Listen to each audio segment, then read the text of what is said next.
पत्नी के अंतिम संस्कार के बाद रिटायर पोस्टमैन मनोहर गांव छोड़कर मुंबई में अपने पुत्र सुनील के बड़े मकान में आए हुए हैं।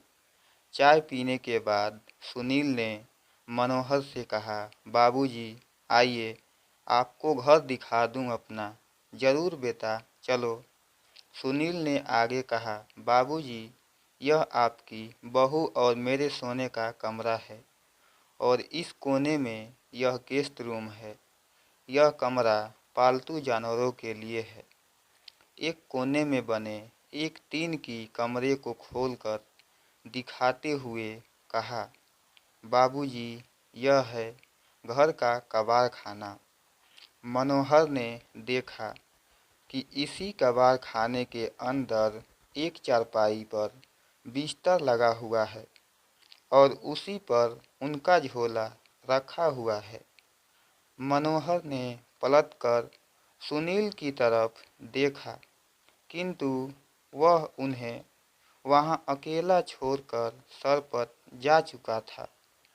मनोहर उस चारपाई पर बैठकर सोचने लगे कि कैसा यह घर है जहां पाले जाने वाले जानवरों के लिए अलग कमरे का विधान कर लिया जाता है, किंतु बूढ़े माँ बाप के लिए नहीं।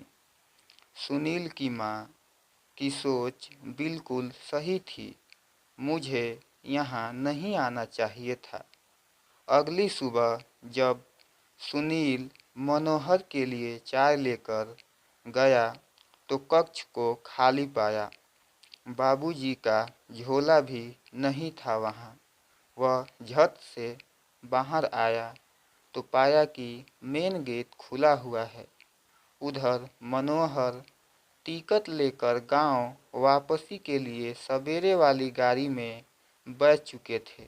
उन्होंने कुर्ते की जेब में हाथ डाला और देखा कि उनके घर की चाबी मौजूद थी। उन्होंने उसे कसकर मुट्ठी में पकड़ लिया। चलती हुई गाड़ी में उनके चेहरे को छू रही हवा उनके इस निर्णय को और मजबूत बना रही थी और घर पहुंचकर चैन की सांस ली। कहानी से सीख, दोस्तों, जीवन में अपने माता पिता का उसी प्रकार ध्यान रखें जिस प्रकार माता पिता बचपन में आपको ध्यान रखते थे, क्योंकि एक उम्र के बाद बचपन फिर लौट कर आता है। इसलिए उस पड़ाव पर व्यस्त जिंदगी में से समय निकाल कर उन्हें थोड़ा समय दीजिए।